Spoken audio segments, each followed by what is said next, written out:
Hey guys, this is Justin. Hello and welcome to another video. So we're getting really close now to the end of Andor Season 2 discussion. I mean, it'll always be with us in our hearts, but it really has been the focus of the channel since the release of Season 2, and we're going back to regularly scheduled programming here pretty dang soon. With that being said, I haven't taken an actual break in a really long time. I don't know what this summer is going to look like. Many of you know I run multiple YouTube channels, too many in fact, so it's very possible I do take a week or two off and just fully disappear. But that's then, this is now. So I've been thinking a lot about Andor.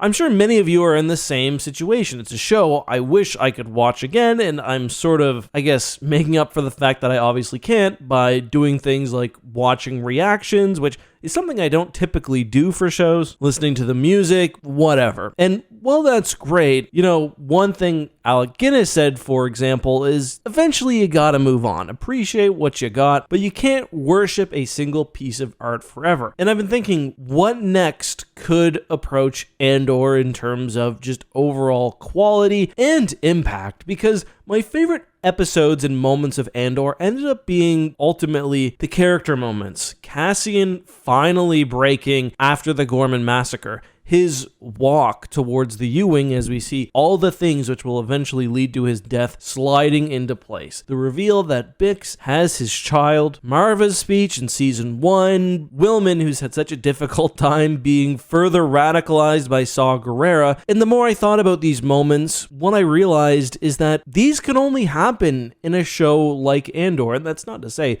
that Star Wars will never have extremely high quality productions again, but I really don't think there will be another Andor. Andor, it was really a miracle that it came out. I've talked about this before, but I understand the vision for 5 seasons, but really, it's remarkable that the show released even in the current format. I mean, first of all, we've got the fact that it has a tie-in like sequel movie or a tie-in second part, but not just a second part. Andor and Rogue One are both products of media that Disney really isn't making anymore. You guys probably remember, after the incredible financial success of The Force Awakens, Disney seemed like they wanted to make every movie under the sun. Solo: A Star Wars Story, I think, is really evidence of that. A movie which was okay, even good, but which I don't think is interesting enough to justify kind of its place so early on, at least, in the new mythology. We know that they were working on other movies. Initially, Boba Fett was one of those, but films like Rogue One,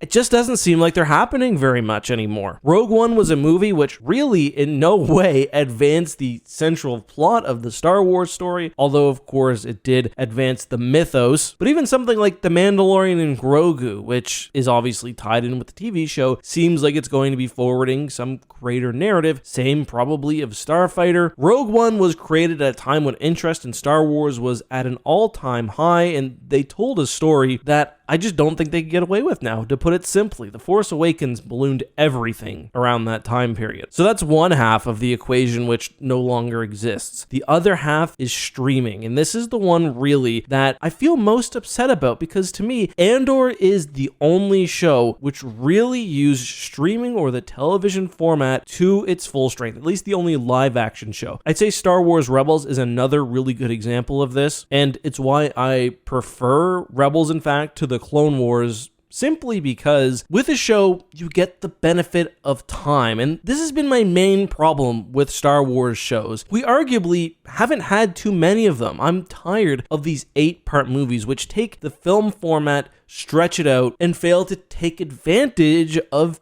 TV's format. Andor had 12-episode seasons, and not every episode was the end of the world, the Aldhani heist, whatever. TV shows give you time with characters, and I reference Star Wars Rebels because even though it's a show aimed at children, I do think it does a great job of developing characters, making it feel like you've sort of grown up alongside this family unit, which is why, spoiler alert, Kanan's eventual death, for example, is so impactful. TV shows give you the opportunity to put the legwork in to make you care about characters, and that is what Andor did so well. From characters like Brasso, who you love to characters like Dedra or Cyril, who are certainly more complex. That's the benefit of the TV format. I love The Mandalorian, but it's not really taking advantage of this. They're lucky because really there's only a few characters in that show you need to care about, but Andor, with its longer seasons and its long episodes, really did. And you can't get that from a movie. You really just cannot. And I know what you're going to say. Does that mean you don't like Luke Skywalker as a character? And of course not. Luke is one of my favorite characters of all time, but really he's a mythical figure. And we don't get in pure minutes the same time with him as we do with Cassian. The more time you spend with these characters, the more time their fate matters to you. And I think, Anakin is a great example of that. The trilogy, or really both trilogies, are built around him, but that's really so exceptionally rare. And Star Wars is a franchise, really. To tell a full mythical story like that around one character is incredibly difficult.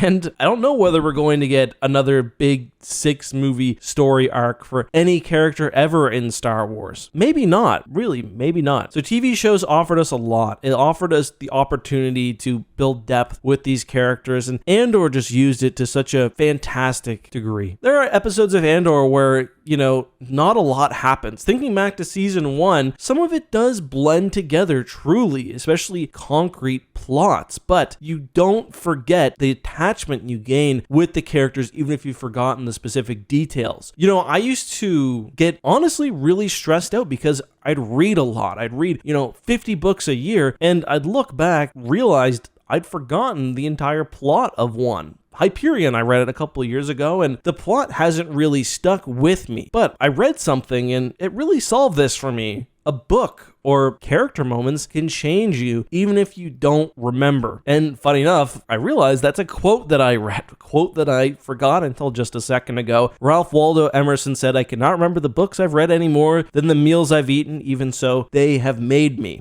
It's like The Sopranos. I can't remember every moment between Tony and Paulie, but I know enough about their relationship that the show and the things that happen between the characters, it's meaningful. And I bring this all up because we're not getting more Star Wars streaming, most likely. We're certainly not getting these massive projects like Andor, at least not for the foreseeable future. Maybe in 10 years, the winds of business have changed, but Tony Gilroy even said, Disney told me streaming is dead, and that's how I see it. I think they finish out Ahsoka. Maybe we get another short show, some other show, but I don't think so. Either way, the age of Andor has passed us, and I can't help but mourn it. I really can't. Those are my thoughts. Look forward to reading yours below.